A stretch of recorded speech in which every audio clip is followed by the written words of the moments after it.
Olá, seja muito bem-vindo ao Edcast, que hoje vai falar de um assunto espinhoso, difícil de entender, mas nós vamos destrinchar tudo aqui porque eu estou com um especialista. Daqui a pouquinho você vai ver quem é. Antes eu tenho uns recados para você. O primeiro deles é, se você tem uma ideia na cabeça e quer produzir o seu podcast, o seu videocast, procura a Fornexus, agência especializada no assunto. Você chega com a ideia e sai daqui com o seu produto pronto, preparado para o canal do YouTube, para as plataformas de áudio, para as redes sociais, para onde você quiser usar o seu conteúdo. Então, se você tem uma ideia, entre em contato com esses telefones que estão aqui nos comentários fixados desse vídeo.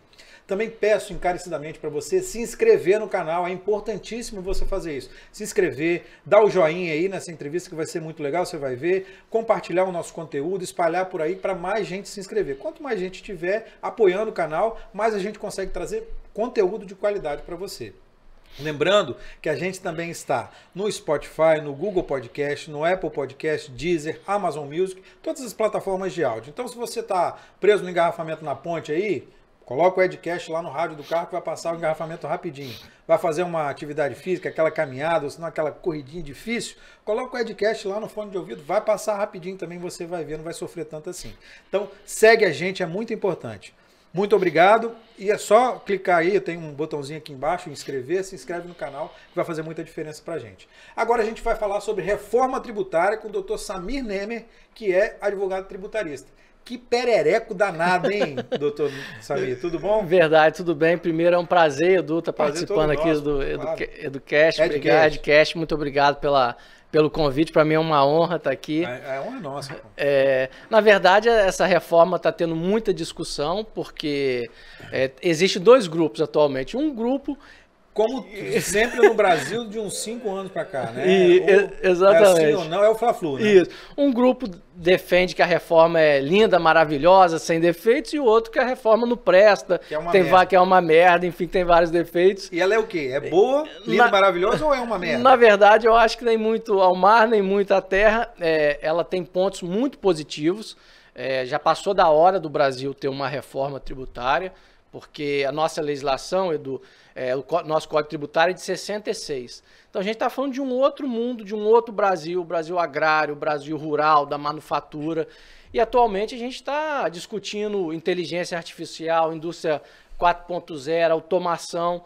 Então, esse tempo todo, sem uma reforma do nosso sistema tributário ou com vários remendos, vem trazendo uma série de consequências negativas para a nossa economia, como insegurança jurídica, a forma de fazer negócio muito burocrático. Então, é como que se no nosso dia a dia, no meio empresarial, a gente vivesse no meio digital e a nossa legislação ainda no formato analógico. Tanto é que qualquer ranking de competitividade que a gente pega aí, a gente está sempre lá embaixo. O Brasil sempre lá embaixo. Se você pegar a questão do PIB histórica, né? O Brasil dos anos 30 aos anos 80, a gente tinha um PIB maior que os Estados Unidos, inclusive PIB per capita. E aí a gente foi se perdendo no meio do caminho por deixar de fazer várias reformas, inclusive a tributária, né, dos anos 80 para cá, enquanto o mundo cresceu 3,5% do PIB mundial, o Brasil cresceu 0,5%, 0,5%, ou seja, que os economistas chamam de voo de galinha. Então essa reforma ela é essencial e tem pontos positivos, que o que ela está estabelecendo é o IVA, que é um formato de tributação. Vamos lá, vamos por partes. Primeiro, o que é uma reforma tributária? A reforma tributária depende da forma que você quer reformar o seu sistema. A nossa, que está sendo discutida, ela não visa redução de carga tributária. Ela visa, em tese, pelo menos em tese, simplificar o sistema.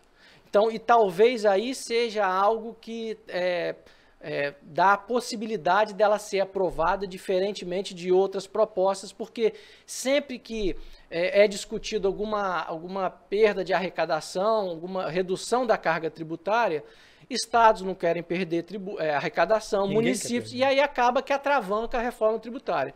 Então, a forma que foi concebida a estratégia para tentar aprovar dessa vez foi manter a carga tributária, pelo menos em tese, depois eu posso explicar, porque na minha avaliação vai aumentar a carga tributária, e focar tão somente na simplificação. Então, a reforma tributária que está em discussão e que pretende que seja aprovada, ela visa a simplificação nesse momento.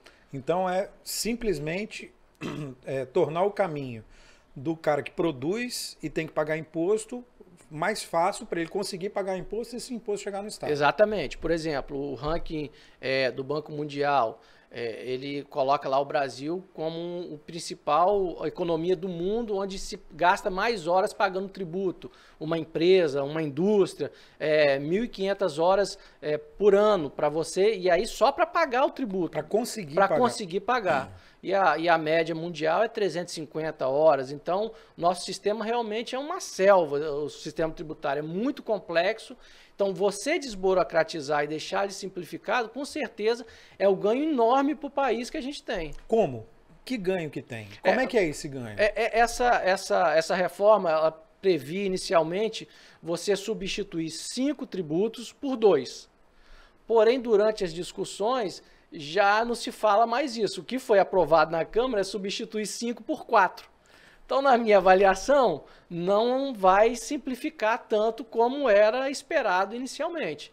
Então, por exemplo, um outro ponto muito importante que tem sido debatido, que a reforma ela não mexe na carga tributária, ninguém vai pagar mais tributos. Isso não é verdade, porque na reforma, por exemplo, ela consta que IPVA vai passar a incidir sobre embarcações e aeronaves. Então, por óbvio, você vai aumentar a carga tributária. Hoje, os prefeitos, por exemplo, quando eles querem aumentar o IPTU dos imóveis, eles têm que mandar uma lei para a Câmara Municipal.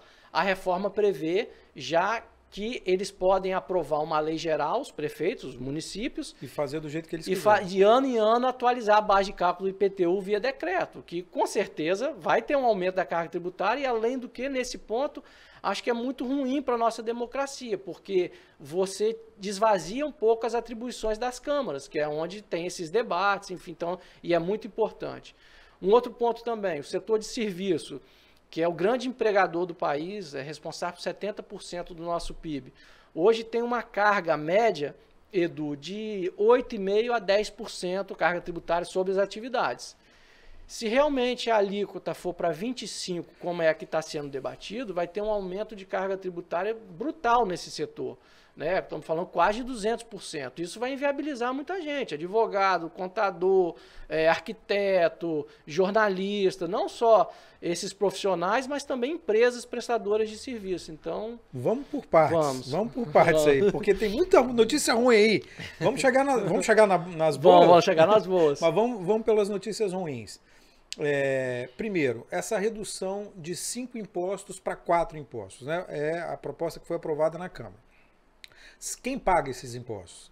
São 5 impostos e 4 impostos para quem? Para o cidadão comum, para o consumidor, para o cara que trabalha na indústria, o cara que tem uma indústria, o cara que tem um comércio. Para quem que são esses impostos? Para todos os setores.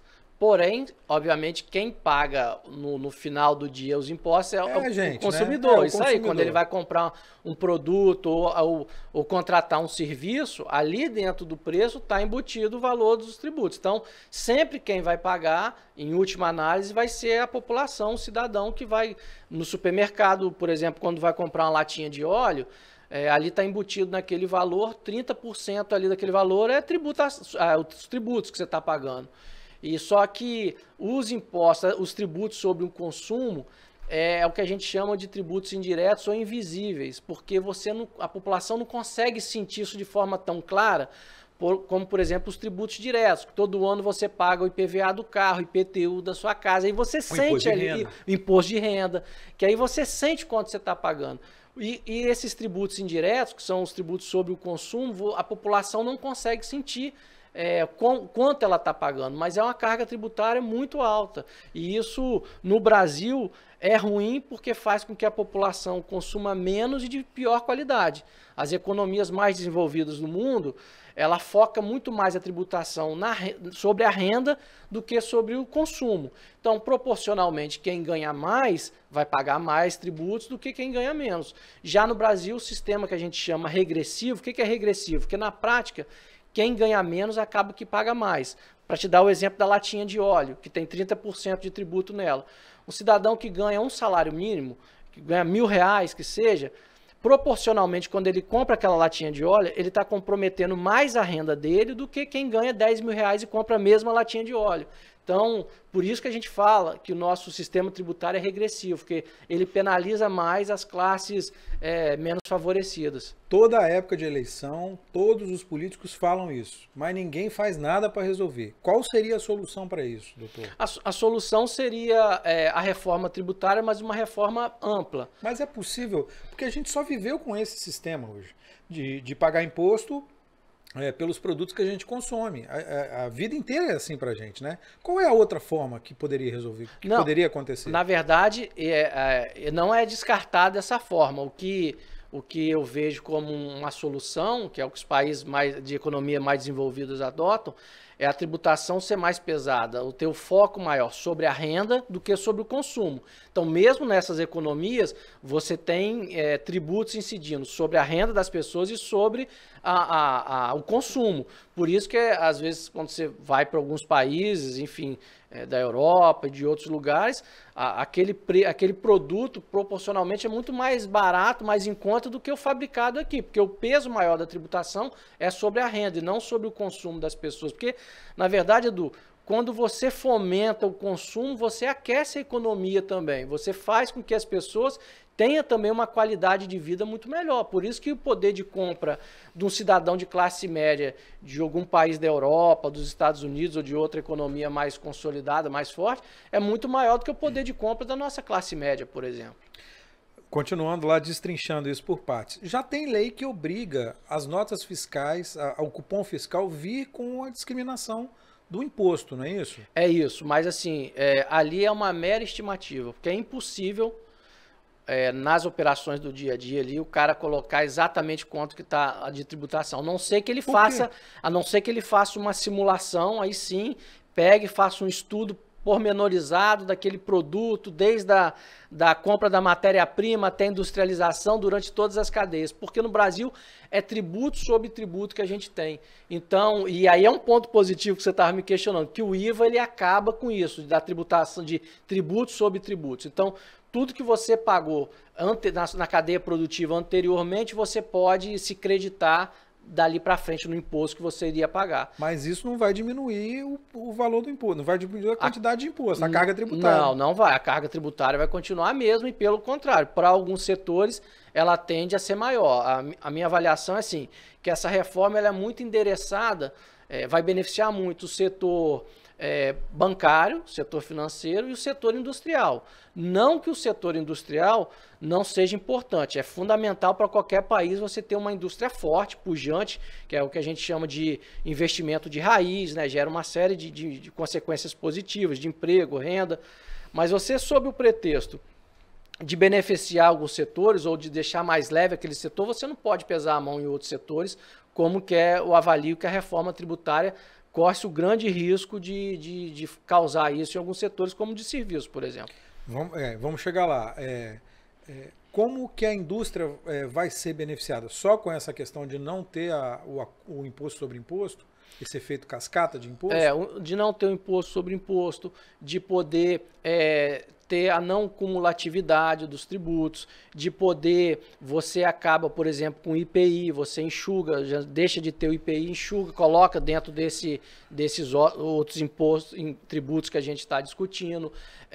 O sistema ele fica menos complexo. Então, por exemplo, hoje a gente tem praticamente 27 legislações, né, que são os entes federados. Então, com alíquotas diferentes. Então, um setor fiscal de uma indústria, ele tem que saber, entre aspas, a legislação de 27 estados. Porque se ele for vender para outros estados... muda a alíquota, enfim. Então, isso você simplifica, você deixa a sua operação mais leve, mais enxuta, a tendência é você reduzir custos. Mas do ponto de vista do leigo, isso na prática não adianta nada. Adiantaria se reduzisse a carga tributária, se aumentasse a competitividade fazendo isso.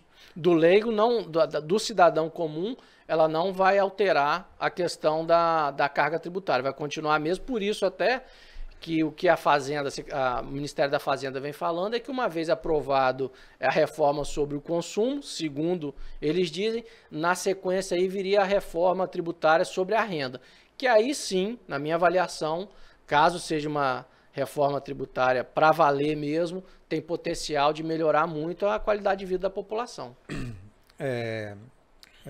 Vamos lá, vamos seguindo aí, destrinchando esse negócio. Você falou do setor de serviço. Como é que vai funcionar a reforma tributária para quem é prestador de serviço? O advogado, o médico, o jornalista, as pessoas que trabalham em PJ hoje, que são muitas pessoas que encontraram no termo, né, pejotização, uma forma de trabalhar sem ter uma carga tão grande. As empresas encontraram na contratação via PJ, via pessoa jurídica, uma forma de não pagar tanto imposto assim. Isso. Como é que essas pessoas vão ficar se a reforma passar do jeito que está lá? Se passar do jeito que está lá e com uma alíquota que está sendo discutida, aventada de 25%, vai ficar muito ruim, porque vai aumentar bastante a tributação sobre as operações dos prestadores de serviço. E o que se diz... Como que vai aumentar? Explica pra gente. Porque hoje você tem uma tributação geral sobre o serviço, assim, na pior das hipóteses, de 10%.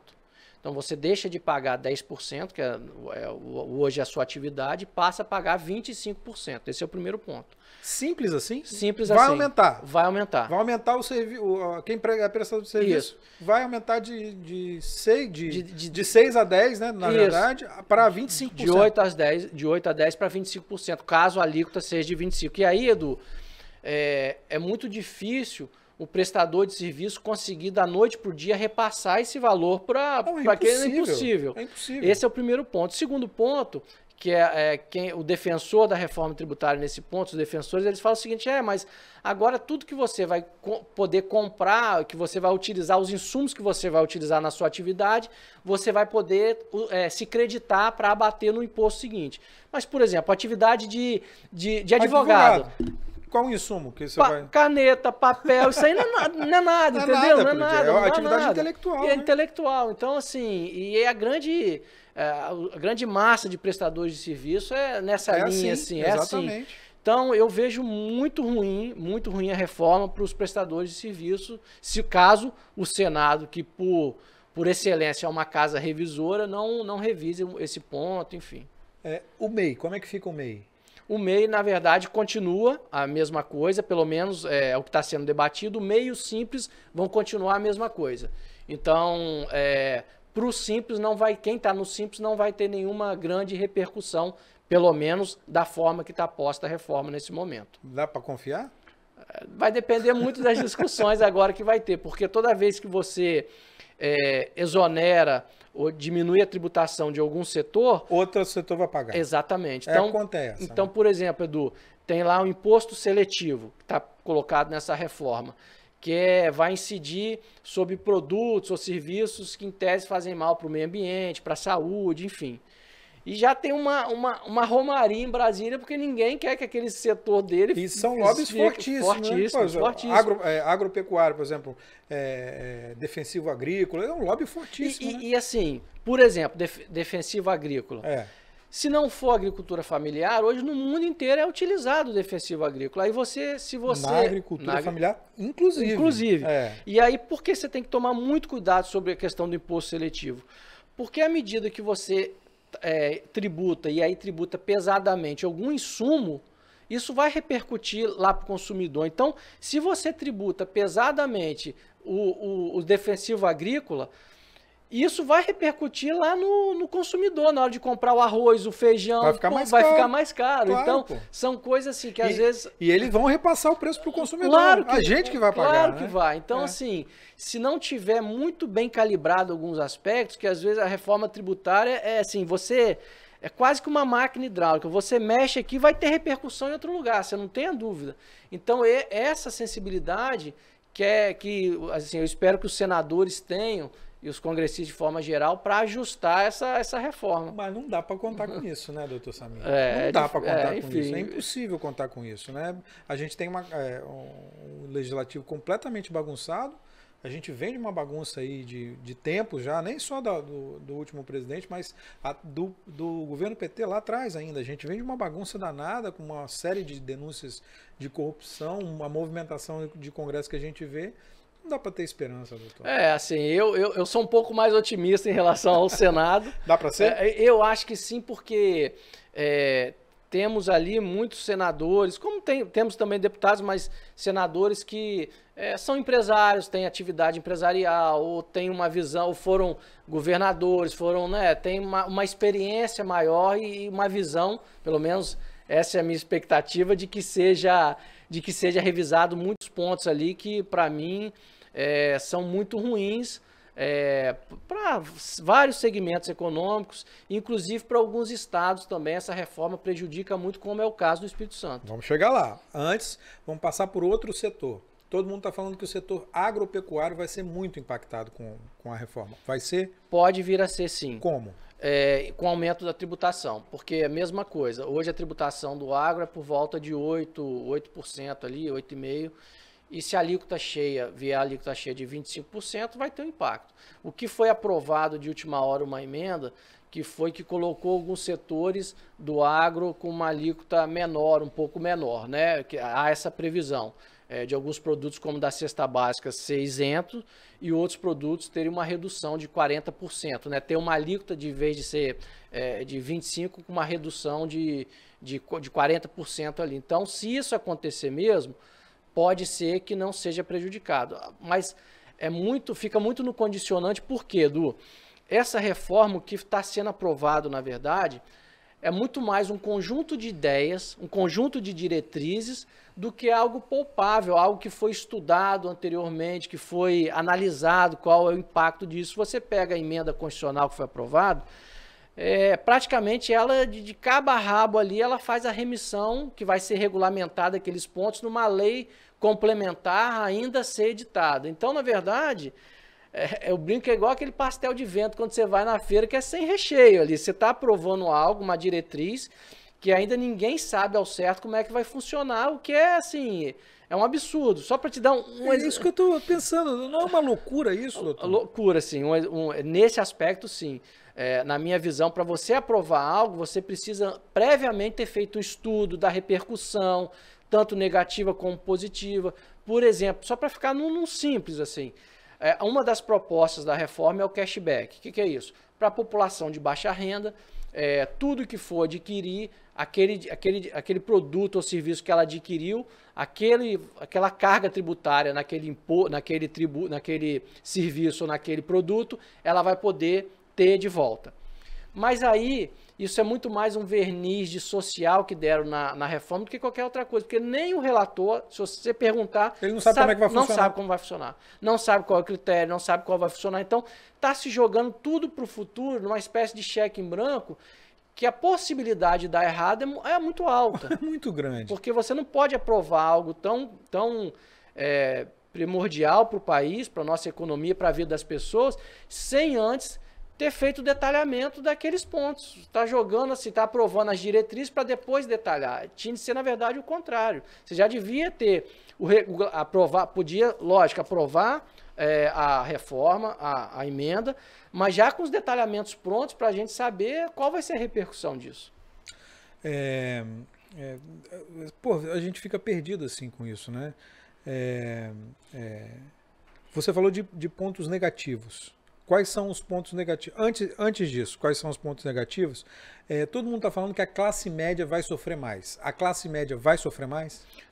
Pode não tem como eu te garantir, porque, vamos dizer, precisa de ser regulamentado. Mas, a princípio, pelo menos o que está se desenhando, sim, é a classe média nesse momento que vai sofrer mais, porque é onde vai ter a maior carga tributária, nos prestadores de serviço, nos profissionais liberais. Então, a tendência, sim, que a classe média sofra mais nesse momento, que é onde também está a grande massa consumidora no país, né? Então, se a reforma for aprovada com essa alíquota altíssima sobre serviços, se não tiver alguma regulamentação que favoreça o consumo de verdade, ela pode vir a ser mais penalizada, assim, por essa reforma. Aí você falou de pontos negativos. Os principais pontos negativos, quais são? Na minha visão, é que foi aprovada sem ter uma mínima regulamentação, ou seja, não prevê. Segundo ponto, é que vem sendo batido na tecla que não vai ter aumento da carga tributária. Acho difícil de acontecer. E aí a gente já está falando de um país que tem quase 33% do PIB de imposto, de tributos, né? Então já é altíssimo a nossa carga tributária.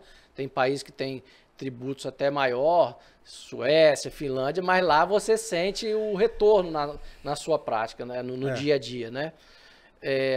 E, na verdade, a criação de um novo tributo que não existia, Edu, na calada da noite, aí literalmente na calada da noite, porque a reforma foi aprovada de madrugada, foi inserido o artigo 20 na reforma, que prevê uma contribuição sobre produtos primários ou semi-elaborados, que são os grãos que a gente tem, minério, petróleo, e isso, assim, são esses produtos que o Brasil tem total competitividade no mercado lá fora, e você passa a tributar algo que não existia, essa contribuição.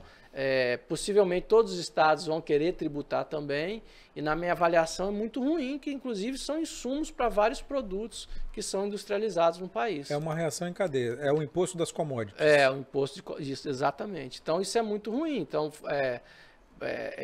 não teve discussão nenhuma, foi feito muito mais para contemplar ali um desejo de um governador específico da região centro-oeste, que estava muito contrário à reforma, né? E isso vai ter um impacto negativo sobre esses setores, sobre a economia de forma geral. Você é especialista em tributos, né? Você é um advogado tributarista. De acordo com o seu conhecimento, quais são as consequências disso? Quando a gente vai ver as consequências dessa reforma tributária e quais serão essas consequências? Pelo que você está vendo se formar nessa lei que foi aprovada. As consequências vão ser daqui a 5 anos por aí, porque ela tem um período de transição que ela começa em 2026 e aí vai de 2026 até 2033, então são 7 anos a partir de 2026, então não seria de imediato.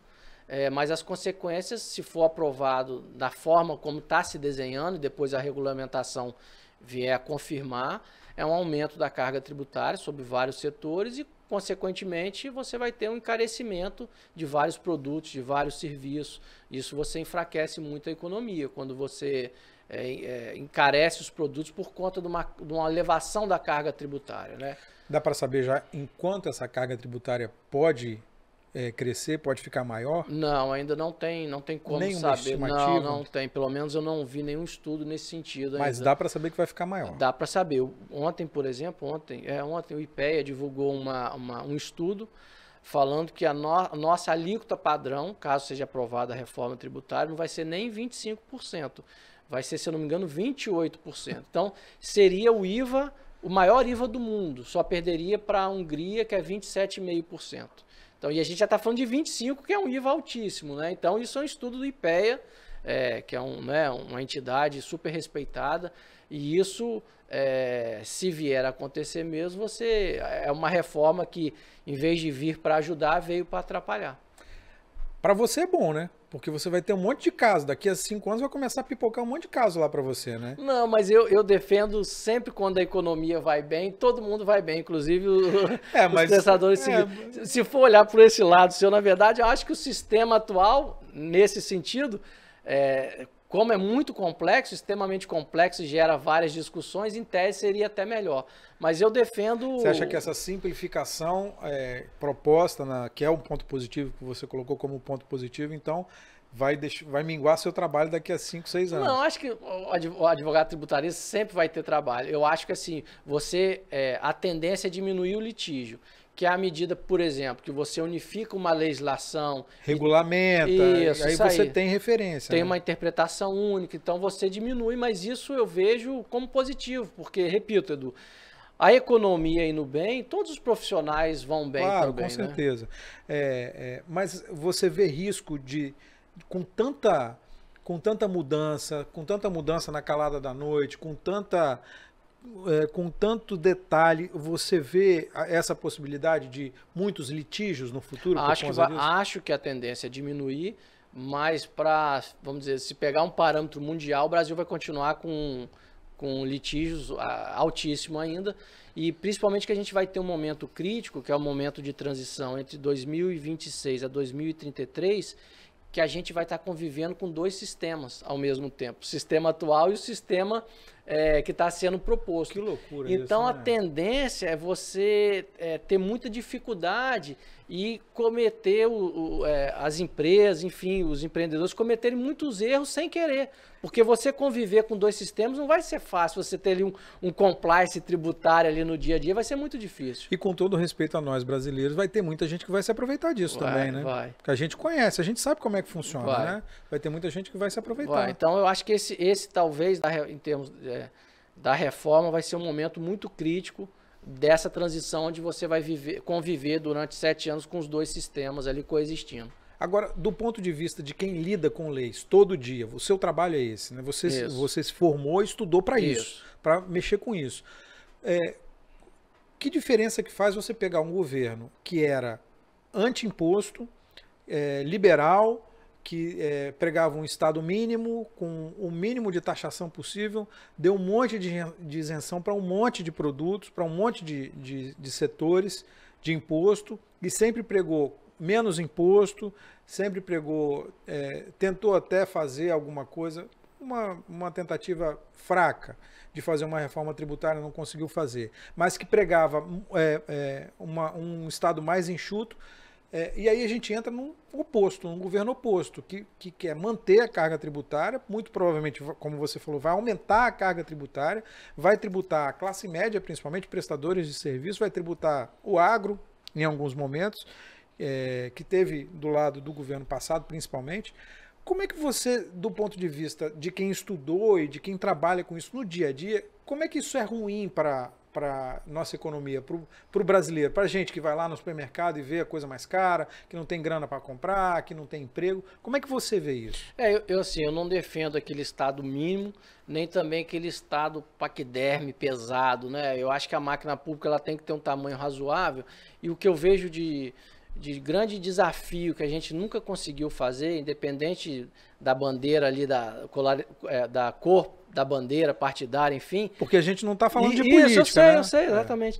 É você cortar as despesas. É muito mais difícil, Edu, para a gestão pública, ele tem essa dificuldade de olhar lá a despesa e cortar. Então é muito mais fácil, mais cômodo você querer sempre aumentar a arrecadação. Então na nossa casa, quando o orçamento aperta, a gente tem que reduzir. Deixa de pagar uma internet, diminui a conta do celular, deixa de almoçar fora, de jantar fora. Os governos, de forma geral, não. Quando começa a apertar, vou aumentar a arrecadação, taxar isso ou aquilo, ao invés de olhar para dentro e saber aonde pode cortar. Então, acho que isso é um grande desafio que até hoje a gente sofre com isso, porque eu acho que ninguém vai falar que não tem espaço, independente, seja qual máquina pública for, uma prefeitura municipal, um estado, a União, de você não ter espaço para cortar algum custo. Né? Acho que é irrazoável alguém defender que não tem isso.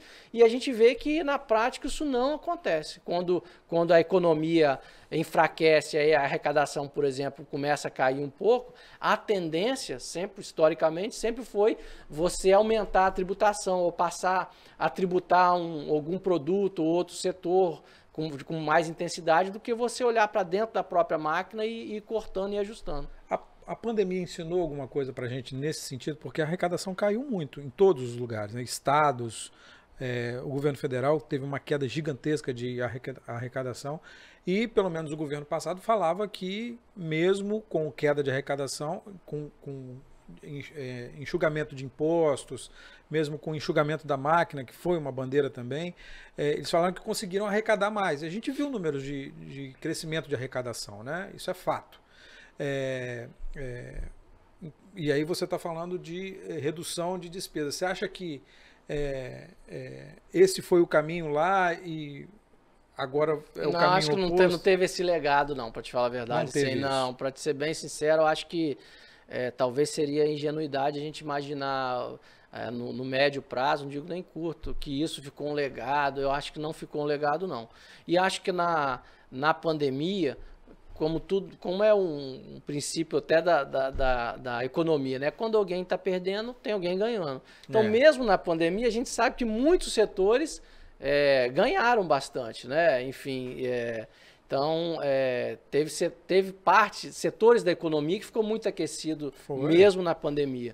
E acho que assim, teve aquela redução talvez de custo ali na hora, ali naqueles meses, naqueles um ano e meio, 2 anos, de alguns governos, e depois isso acho que não vai ficar um legado. Talvez o legado que possa vir a ficar, tanto do setor público quanto privado, é que a gente descobriu que às vezes o home office, em alguns departamentos, alguns setores, eles são mais eficientes até o trabalho. E custam menos. Custam menos do que você tá lá, ter todo um setor estruturado. Eu mesmo tenho clientes e clientes de porte grande que já falaram, ó, esse setor não vai voltar mais, ou pelo menos vai ser algo híbrido, uma vez ou 2 por semana, mas não faz sentido a empresa ter uma sede gigantesca quando ela viu que funciona perfeitamente aquele determinado, vários setores em home office. O que você acha que vai acontecer com os PJs a partir dessa reforma? Eu acho que os PJs continuam, mas vai ter um incremento de carga tributária caso seja aprovado com essa alíquota de 25% lá na frente, né, na hora da regulamentação. Tem muita coisa a mais. E tem um adicional que eu te diria, Edu, é que na sequência, caso venha a reforma para aprovar, né, que eles querem na sequência, aprovando a reforma sobre o consumo, vinha a reforma sobre o ganho da pessoa, né, passar a tributar os dividendos também. Então, hoje a gente sabe que os profissionais liberais, por exemplo, parte da remuneração são ali as distribuições de lucros, dividendos. Então, isso vai ter uma carga, caso isso aconteça, vai ter uma carga tributária adicional também sobre a renda, né? Nessa reforma sobre a renda que vem na sequência, e que isso já vem sendo falado abertamente aí pela área econômica, né? O que você acha disso? Acho muito ruim. Eu acho muito ruim porque você ter uma carga tributária alta, você tolhe a economia, você não aquece a economia. Quando você tem uma carga tributária razoável, eu não estou nem falando que não tem que ter mesmo, porque é através dos tributos que os governantes conseguem implementar políticas públicas, né, na área da saúde, educação, infraestrutura, enfim. Mas desde que seja uma carga tributária a tal ponto que não venha prejudicar a sua atividade econômica. Porque a partir do momento que ela passa a influenciar a sua atividade econômica, aí é muito ruim, te prejudica bastante. E no final das contas, quem vai sofrer é o país. Porque quando você inviabiliza uma empresa, um prestador de serviço, você fecha aquela empresa, fecha os postos de trabalho. Aí as pessoas deixam de consumir como consumiam antes. Então tem uma série de consequências negativas para a própria economia e, no último aspecto, para o próprio governo, que aumentou a carga tributária. É difícil, hein? Como é que você acha que deveria ser a reforma tributária? Eu acho que a reforma tributária devia manter a previsão inicial, que era de só 2 tributos, né, que era de um IVA nacional. IVA que é? Imposto sobre Valor Agregado nacional, que ia ser repartido entre estados, municípios e a União. Isso ia facilitar bastante e poderia manter o segundo imposto, que é o imposto seletivo, que é aquele sobre produtos e serviços que fazem mal à saúde, ao meio ambiente. E assim, no aspecto ideal, no mundo ideal, é você ter uma redução da carga tributária, que acho muito pouco provável disso acontecer no país, justamente porque a gente acabou de dizer que é muito mais fácil você manter a carga tributária até aumentar do que você enxugar a máquina, enfim, e enxugando despesa onde dá para enxugar. Qual o valor ideal da carga tributária para você? Na verdade, não tem um valor ideal. Assim, o Brasil, se você pegar, ele está com 33% do PIB, que na América Latina e nos países da América aqui é o maior, só pede para Cuba, que é 42%. Lá é tudo estatal, nem poderia ser diferente, né? Então, assim, o que eu vejo é que o nosso problema é muito mais, talvez, na ineficiência do gasto público do que na arrecadação em si. Tanto é que o Brasil, assim, a máquina de arrecadação é muito bem estruturada, das receitas estaduais, municipais, da Receita Federal, né? São servidores muito competentes, com equipamentos, né, de informática sofisticados. Eu estava vendo uma Então a gente notícia... não tem dificuldade, desculpa, Edu, na arrecadação. O problema é como esse valor que é arrecadado, ele chega, isso aí. Eu estava vendo uma reportagem em algum veículo falando que a Receita Federal do Brasil é uma das melhores e mais equipadas do mundo, né? É isso, isso. Tá no, assim, top 5, exatamente, acho, tem assim, top 3, uma coisa assim. Os computadores, enfim, tem os servidores, um dos mais modernos. Se você tá devendo, os caras vão te achar, vão te cobrar, vão botar seu nome no SPC. Isso me veio na cabeça quando você falou aqui na nossa conversa que quando a gente vai conviver com 2 sistemas ali, que o cara vai fazer alguma manobra, mas hoje em dia... Os caras já estão preparados para isso. Hoje em dia, assim, a pessoa que não anda direito, certinho ali, a probabilidade dela ser autuada é muito grande, porque a Receita hoje trabalha com cruzamento de dados, então, enfim, você vai conseguir talvez ter um ganho imediato que não vai compensar lá na frente o valor da multa, juros que você vai pagar. E o Pix vai ser tributado? Falaram isso, né? Aí o presidente deu uma bronca lá, enfim, eles retiraram. Se for tributado é muito ruim, né? Por enquanto, tiraram por enquanto, né? Você acha que tem essa possibilidade? Eu acho que tem. Eu acho que vai depender muito de como vai ficar a arrecadação, como vai ficar a cara da reforma tributária, digamos assim, mas isso sempre, na minha avaliação, sempre é um ponto aí de uma espada na cabeça das pessoas, como foi a questão da CPMF, né? CPMF. Foi discutido que era provisória, ficou aí 10 anos, 15 anos, agora não me lembro de cabeça. E para cair foi uma dificuldade danada. Caiu muito a contragosto, na verdade, do governo da época, mas seria muito ruim, eu acho, você tributar o Pix. Como é que os seus clientes estão reagindo a isso? Como é que eles... já teve gente que te procurou? Como é que está o clima com eles? Tá todo mundo assim com as barbas de molho aguardando a reforma. Eu tenho a característica lá no escritório que a maioria dos meus clientes são do setor industrial, então que em tese a reforma vai trazer bastante benefícios.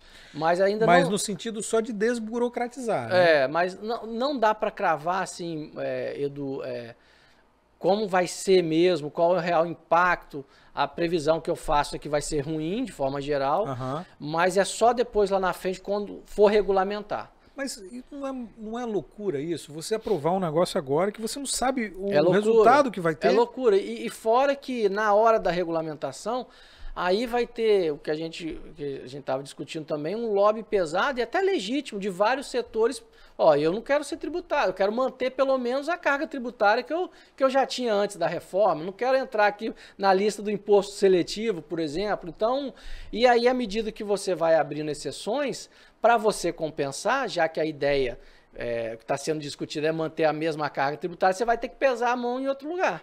Né? Porque à medida que, por exemplo, você exonera todos os produtos da cesta básica, que eu acho super válido e acho que tem que ser mesmo, mas para você manter o mesmo padrão da carga tributária, onde você vai compensar? Você vai tributar onde? E aí alguém vai sair ganhando, algum setor, e outros vão sair perdendo. Tem gente que vai ser inviabilizada, né? Pode ser inviabilizada. Algumas culturas agrícolas, por exemplo, falando de cesta básica e alimento, algumas culturas podem ser inviabilizadas por causa disso. Pode, né? Conforme for a regulamentação, pode. Hoje está muito latente isso, muito claro para mim e para outras pessoas que estão analisando a reforma, o setor de serviço. Mas sim, pode, o setor de comércio pode, o setor do agro pode. Então, vai depender muito dessa calibragem na hora de regulamentar. Como é que essa reforma atinge diretamente a nossa realidade aqui no Espírito Santo? O Espírito Santo, na minha avaliação, pela característica que ele tem, ele é um dos estados, talvez, que tem mais potencial de ser prejudicado. De se ferrar. De se ferrar.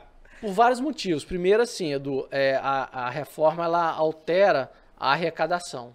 A arrecadação passa a ser, então, no local do consumo, onde o produto ou serviço é consumido. E por característica, o nosso estado, como é um estado geograficamente pequeno, a gente é um estado por vocação produtor e não consumidor, como São Paulo, né? Minas Gerais, Rio. Então, nesse aspecto, eu imagino que já vai ter uma queda de arrecadação. O segundo ponto é os incentivos fiscais. A gente achou um caminho histórico aí de 20, 30 anos atrás, que é usar os incentivos fiscais para competir com os gigantes econômicos que nos cercam, Rio, São Paulo, Minas, um pouco aqui da Bahia. E o incentivo passou a ser uma política de Estado e não de governo aqui para o Espírito Santo. Então, à medida que você acaba com o incentivo fiscal, você não tem a dúvida que muitas empresas, muitas indústrias, muitos setores que estão aqui vão embora, não faz sentido. Vou te dar um exemplo simples, assim. Um dos principais incentivos que a gente tem é do setor atacadista, né? Os centros de distribuição, Isso. as empresas montam aqui. De logística. E de logística. Então, hoje, por exemplo, imaginemos uma indústria que está lá em Sorocaba. Quando um cliente faz uma compra dela que está ali do lado, em Bauru, um outro município paulista, ela manda o produto dela para cá, para o nosso centro de distribuição e vende para lá. E por que faz sentido, mesmo com esse aumento desse custo logístico? Porque a nossa tributação é tão pesada que o incentivo fiscal permite, deixe ela competitiva e faça que tenha sentido essa operação. Mesmo o cliente estando do lado, ela mandar o produto para o Espírito Santo e vender para lá. Com o fim do incentivo fiscal, para que ela vai fazer isso? Vai virar um peso logístico ela fazer isso. Vai ser muito mais fácil ela vender para sair de lá para lá. Sair lá direto da fábrica dela, da sede, para o cliente que está lá do lado dela. Então, para que ela vai ter o centro de distribuição aqui? Não tem sentido. Não tem sentido. Então, assim, obviamente não vai acabar. Vai ter muitas indústrias, empresas que vão continuar com o seu centro de distribuição aqui. Mas não como é hoje, né? Porque hoje faz total sentido, mesmo sobre você não tendo um ganho logístico, você tendo uma ineficiência logística até, mas o ganho tributário compensa você fazer essa operação. Mas aí você falou, não, muitas empresas vão ficar por aqui. Eu acho que não. Porque a gente teve o exemplo do Fundap, né? O Fundap acabou, as empresas vazaram, foram embora. Não quero nem saber. Foram embora. Não quero nem saber, porque, assim, por um lado, elas querem lucro. E por outro lado, elas querem se manter no mercado vivas, né? Lógico. Se elas ficarem aqui, elas podem até morrer, né? Não, e assim, eu não critico não, porque empresa, né, seja o porte, seja a área que for, a vocação dela é lucro. A não ser que ela vá para o terceiro setor fazer filantropia, tudo bem, mas senão a finalidade é lucro. Então, e hoje é muito fácil você deslocar os investimentos de forma geral. Então, se você vê outra localização que está te dando um ganho melhor, enfim, que você vai ter um ganho, uma eficiência maior, você vai para lá, você não tem a dúvida disso. E a reforma prevê que o fim dos incentivos fiscais. Prevê. E aí, um ponto ruim é que o Estado do Espírito Santo, assim como alguns municípios de outros estados, podem passar a viver de fundos. Porque são prevista a criação de 2 fundos, um para compensar os incentivos fiscais e o outro para o desenvolvimento regional. Então, muitos fazem uma crítica que isso ataca, inclusive, o Pacto Federativo, que é uma cláusula pétrea da Constituição. Por quê? Porque todo Estado ele tem que ter uma autonomia financeira, né? Poder ele arrecadar e gerir suas próprias contas. E à medida que essa arrecadação passa a ser centralizada, vai ter um conselho federativo, que é onde vai gerir esses recursos, e você tem uma queda de arrecadação, você passa a viver, ou pelo menos depender desses fundos. Exatamente. E isso, no médio e longo prazo, se vier a ser confirmado, você tem um enfraquecimento de estados com a característica do Espírito Santo. Quais são os incentivos fiscais hoje no Espírito Santo? Tem vários, mas os principais são 2 principais, o Compete e o Investe. O Investe ele é muito endereçado para indústrias, ou indústrias que querem vir se instalarem aqui, ou indústrias que já existam e querem ampliar o seu parque produtivo, por exemplo, comprando máquinas, equipamentos. E o que ele determina? O que ele faz? Reduz o imposto? Reduz. De quanto para quanto? Te dá te dá um crédito presumido, te dá uma redução da alíquota, pode às vezes de 90% máximo chegar, geralmente é 70% a redução de queda da carga tributária. Isso para uma empresa, na prática... Faz uma baita de uma diferença. Mas significa o quê? Das empresas que você tem experiência. Em vez dela pagar talvez uma alíquota aí de 17%, vai pagar 3%, 3,5%. Que faz muita diferença. Muita diferença. E o setor atacadista, ele reduz a alíquota. Isso não investe. Isso o que eu acabei de falar não investe. Não investe. E agora, no Compete, que é o setor atacadista, quando ele é muito vocacionado, voltado para a venda para fora do estado. Então, quando uma operação de forma geral, quando a empresa vende para fora do estado, ela, de forma geral, vai pagar uma alíquota de 12%. E com o Compete, ela paga 1,1%. que é uma redução também brutal e isso dá muita competitividade. Por isso que vale a pena, no exemplo que eu te dei, uma indústria de São Paulo, quando vende ali para o município do lado, mandar o produto para cá para voltar para lá, para São Paulo. E o que o Estado ganha com isso? Os incentivos, na minha avaliação, é fundamental, porque você consegue atrair diversos investimentos. Se você for lá, por exemplo, no Civit, na Serra, está lotado, está cheio de indústrias, de empresas, de centro de distribuição.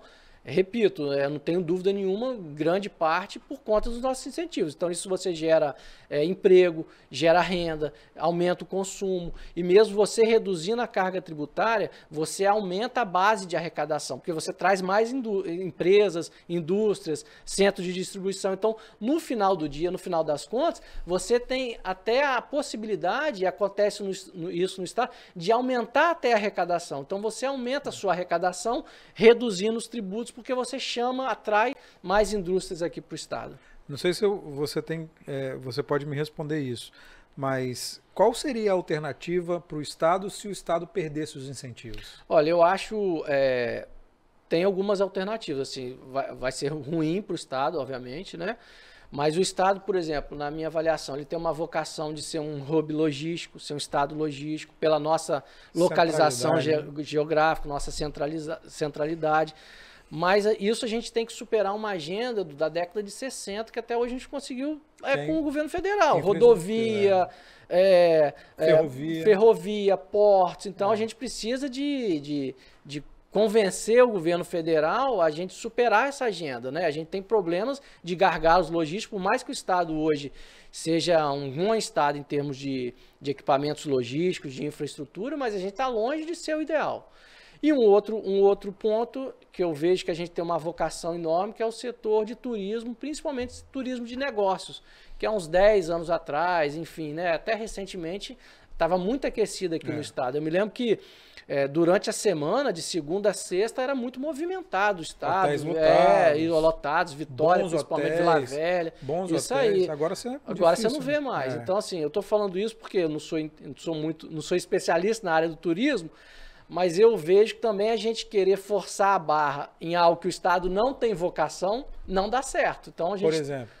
O turismo de passeio, por exemplo, que eu não vejo tão forte como o turismo de negócio, entendeu? No Estado do Espírito Santo. Mas a gente tem tanta coisa legal aqui. Tem tanta coisa legal. E isso não quero dizer com isso que a gente não tem um espaço gigantesco para também fomentar o turismo de passeio, né? Enfim, a gente tem Pedra Azul, tem Guarapari, né? Tem o Norte, Itaúnas, tem muita coisa legal. Tem as Lagoas de Linhares. As Lagoas de Linhares, tem lá o Caparaó, né? Exatamente. Enfim, os municípios do entorno do Caparaó. Então a gente tem um potencial enorme que tem muito campo ainda para ser explorado. Só acho que entre o turismo de negócio e o turismo de passeio, o de negócio talvez... Tá mais na boca, tá mais boca do gol, né? Ele tá mais estruturado, entendeu, Edu? De cara pro gol, né? É isso aí. E a gente não vai ter muito tempo também, eventualmente na hora que começar a mudança da reforma tributária, o Estado começar a sentir de também perder muito tempo. Tem que começar agora. Isso aí. Né? Tem que começar agora. Então, resumidamente, vai ser uma merda essa reforma tributária. Não, eu fico no meio do caminho. Assim, eu acho que tem pontos positivos. Claro, você vai ganhar um monte de cliente, pô. Não. Eu acho que tem pontos positivos, mas acho que tem pontos bastante preocupantes. Tanto para a iniciativa privada, como para estados com características como o nosso, como o Espírito Santo. A gente está mais fudido que os outros, então. O Espírito Santo, acho que estamos em maus lençóis, assim, que em alguns outros estados, eu acho. Vai aumentar a carga tributária para tintura de cabelo? Aí eu não sei, por enquanto. Tá preocupado, né?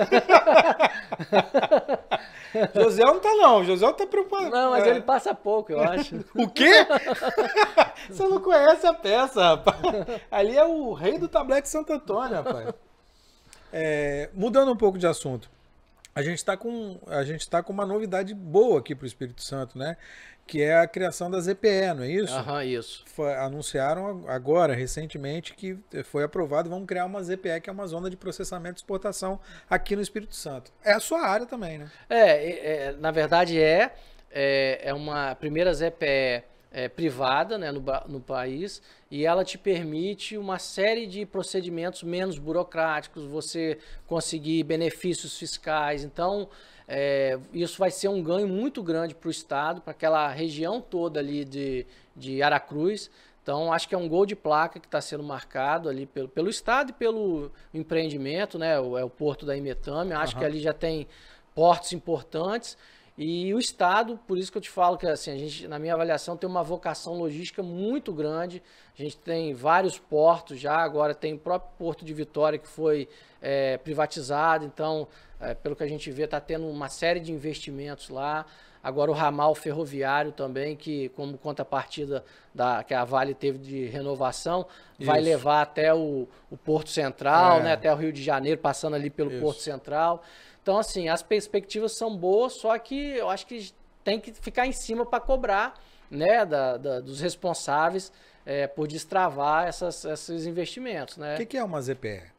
É uma zona de processamento, né, que você consegue ter os ganhos tributários sobre ela, você consegue que os bens que ficam ali transitoriamente armazenados, você não paga tributo, principalmente os que forem ser exportados durante o período. É uma área onde vão chegar os produtos que vão sair do Brasil, né? Isso aí. E aí, até chegar ali, ela não vai ter imposto, Não. Principalmente se for direcionado já para exportação, então você tem uma série de ganhos no desembaraço aduaneiro, então que geralmente, muitas das vezes é um gargalo que você tem ali, isso você dá muita competitividade para as empresas. Isso significa o quê? Isso significa que o Espírito Santo vai trazer mais empresas, vai ter um volume maior? Como é que isso vai mudar o Espírito Santo? Sim, eu acho que pode atrair mais empresas ali para o entorno. O Espírito Santo pode ser a opção número 1 de utilização dos portos, né? Hoje o Porto de Santos é muito forte, o Porto de Itajaí no sul, então pode ser sim, e eu acho que acredito que seja uma opção que vai colocar o Espírito Santo em outro patamar em termos logísticos. Mais trabalho para você. Isso aí, não, à disposição. Você tá feliz, né, pô? Tem uma previsão de quando você está sabendo de alguma coisa? Tem previsão de detalhes ainda quando não. é que começa a operar? Não. Porque isso vem de muito tempo. Eu sei que o Porto está bem adiantado, se eu não me engano, começa a operar, talvez não na sua totalidade, ano que vem, em 2024, mas assim, deixar claro que eu não tenho ligação nenhuma com o pessoal lá, o que eu estou falando é só por causa da notícia, estou aproveitando que você está aqui, de leitura de jornal, da notícia da imprensa mesmo. Mas também da sua especialidade, né? É por isso que eu estou falando, vai chegar mais dinheiro para você lá, pô, mais cliente, pô. Deus te ouça. Porque vai atender também aquela região que a gente estava falando de Linhares, e um ganho que a gente teve recentemente, 2 anos para cá, foi a questão da Sudene, né? Chegando até Aracruz, né? Então a Sudene é muito importante. Aracruz eu vejo como um município que vai crescer muito nos próximos anos, Edu. Bola da vez, Aracruz? Eu acho. Ali vai talvez polarizar Aracruz e Linhares. Aracruz com o benefício, né, de ter os portos e estar muito próximo à Vitória, Vila Velha, aqui na Grande Vitória, que é um grande centro, né? E na verdade todo mundo do entorno está ganhando ali, os municípios do entorno ali saem. Isso aí. Vai ali o raio de atuação ali que vai de reflexo positivo, eu acho que vai ser, todo mundo sai ganhando, inclusive Vitória aqui, Grande Vitória. Apesar de você não ter a tributação até chegar na zona de processamento e exportação, que seria em Aracruz, os municípios passam a ganhar mais com isso, passam a ganhar mais tributos com isso? Eu acho que sim, porque você vai atrair toda uma cadeia produtiva também para lá, prestadores de serviço, né, para o município. Então, sempre quando você vem, geralmente é assim, Linhares eu acho que é um exemplo clássico. Quando você traz uma grande empresa, uma grande planta, vem um monte, vem outras empresas menores daquela cadeia ali produtiva de prestação de serviço. Então, você fomenta muito a economia. Então, acho que todo o entorno ali de Aracruz sai ganhando com empresas que possam vir a se instalar, principalmente prestadores de serviço dessas grandes empresas que vão se instalar em Aracruz, né? A gente viu muito isso com a indústria do petróleo aqui, né? Muita gente trabalhando em função da indústria de petróleo. Isso. E muita gente se ferrou também quando a indústria de petróleo foi lá embaixo. Né? Isso assim, faz parte da economia, né? A economia é sazonal. Às vezes tem um setor, como a gente estava falando da própria pandemia, teve setor que voou e teve setor que emburacou, né? Passou muita dificuldade. Mas você vê, do ponto de vista do seu trabalho, você vê muita influência política nisso? Porque a gente sabe também que tem muito a ver com políticas equivocadas, decisões equivocadas de governos, independente da bandeira, como a gente estava falando. Isso influencia muito? Você sente essa influência direta? Sim, eu acho que assim, uma política econômica desastrosa, isso reflete no país. Você vai ter desemprego, você vai ter quebra de empresas. Não, né? tudo bem, mas isso é avaliação geral. Estou falando do seu ponto de vista, como tributarista. Um tempo atrás, por exemplo, não vou citar a marca de carro, mas tinha uma marca de carro importada que estava voando aqui no Brasil, de vários carros importados. Da noite para o dia, o governo aumentou o IPI da importação desses carros. Então, você mingou as vendas desse o cara simplesmente para de trazer. É isso aí. E aí, você quebra também, né? E aí, o cara, depois, se eu não me engano, até montou uma fábrica aqui e tal, mas não é da noite para o dia. Então, você sim, a economia está muito ligada com decisões políticas, na minha avaliação. Por exemplo, quando você resolve dar um incentivo para um setor ou tirar um incentivo para aquele setor, você está afetando diretamente aquele setor, né? Às vezes é um determinado produto aqui do estado que a gente vê que está perdendo mercado dentro do próprio estado para outros produtos que vêm de fora. E aí o governante quer dar um incentivo para aquele setor, que ele está aumentando a competitividade da nossa indústria local, você está preservando emprego, aumentando até emprego. Então, você não tem a dúvida que a política tributária, assim, de forma macro, ela está ligada intimamente às decisões políticas que são tomadas. E nos três âmbitos, seja municipal, estadual e no âmbito federal. Né, você é a favor de incentivo, então? Eu sou a favor de incentivo. Obviamente, assim, não incentivo pelo incentivo, mas aquele incentivo que vai dar competitividade, que vai trazer ganho, vai trazer benefício, vai gerar emprego, renda. Em último caso, até aumentar a arrecadação, que é o que a gente estava discutindo, não tem por que não ser dado incentivo fiscal. E foi uma forma muito inteligente que o Estado achou ao longo dos anos para poder competir com os outros estados aqui que nos cercam da região sudeste, principalmente. Mas aí tem aquele negócio, dá um incentivo aqui, você está tirando de outro lugar, né? Não necessariamente. Não necessariamente. Você está aumentando a competitividade do seu setor e, pelo que eu acompanho, assim, aqui o Estado, nas últimas décadas, toda vez que um setor foi incentivado, não necessariamente o outro setor foi tributado. Pelo contrário, porque você fomenta aquele setor incentivando e aí você muitas vezes abre outras empresas, atrai outras empresas, contrata mais gente. Então... mas aí você contrata aqui, você não contrata lá onde o cara tinha empresa. Não, mas aí quem sofre, vamos dizer, é aí que a gente chama de guerra fiscal, né? Quem sofre é a indústria lá fora, de outros estados, que geralmente também tem os seus incentivos fiscais. Quem é o maior competidor do Espírito Santo em incentivos hoje? Santa Catarina também tem Santa Catarina tem um incentivo muito importante nessa área, como o Espírito Santo tem, de área logística, área de centro de distribuição. Ceará eu sei que tem também, muito importante. Rio de Janeiro agora estava começando a fazer copiar o nosso incentivo. E Minas Gerais sempre foi assim, um estado com bastante incentivo em todas as áreas econômicas, sempre... Foi muito forte nesse setor. Que bicho que vai dar nessa reforma aí? Eu acho que pela primeira vez aí nos últimos 20, 30 anos, há uma possibilidade real da reforma ser aprovada. E espero que nesses pontos que a gente conversou aqui, o Senado possa ajustar esses pontos, porque senão vai ser muito ruim. Você realmente acha que o Senado vai ajustar? Eu espero que eu tenho essa expectativa. Eu sou otimista por natureza, então espero que se não fique uma reforma ótima, que pelo menos reduza a possibilidade de reflexos negativos que possam vir a ter em alguns setores. Se estivermos por aqui ainda, você já está convidado para falar lá na frente as consequências. Obrigado, vai ser um prazer. Se a gente tiver aqui ainda, né? Se restar alguma coisa, restar pedra sobre pedra aqui. Vai ser um prazer. Dr. Samir Nemer, muito obrigado, valeu pelos esclarecimentos, assim, muito claro, ficou mais fácil de entender, porque é um assunto espinhoso pra caramba, a gente não consegue entender, né? Com as leis, a forma como as leis são tratadas, redigidas, é assustador porque a gente sabe que os nossos representantes lá em Brasília, não especificamente aqui do Espírito Santo, mas todos os nossos representantes, a Câmara, o Parlamento é muito plural, ok, mas a gente sabe que Isso às vezes é ruim porque eles não entendem, não sabem no que eles estão fazendo. E a gente pode ter consequências lá na frente, né? Isso é um pouco assustador. Né? Eu tenho certeza, assim, não estou generalizando, mas muitos congressistas vão aprovar sem saber a fundo o que está sendo aprovado. Na Câmara eu tenho certeza que aconteceu isso.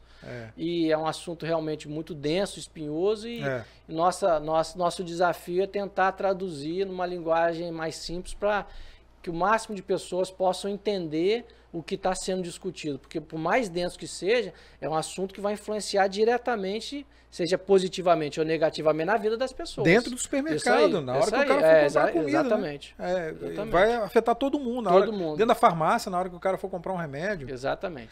Dá para fazer uma projeção, dá para trabalhar, assim, fazer um exercício de projeção, o que vai acontecer no futuro com esse panorama que está aí? Não, eu acho que está muito em aberto ainda.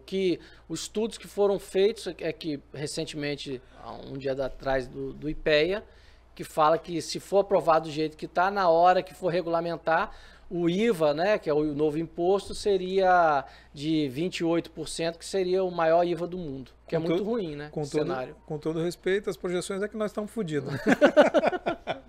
Doutor Samir, não sou boa. Valeu, muito obrigado. E já está convidado para vir aqui para a gente falar. Eu que agradeço, Edu. Foi um prazer, foi um privilégio vir aqui no Edcast. Privilégio todo meu, valeu.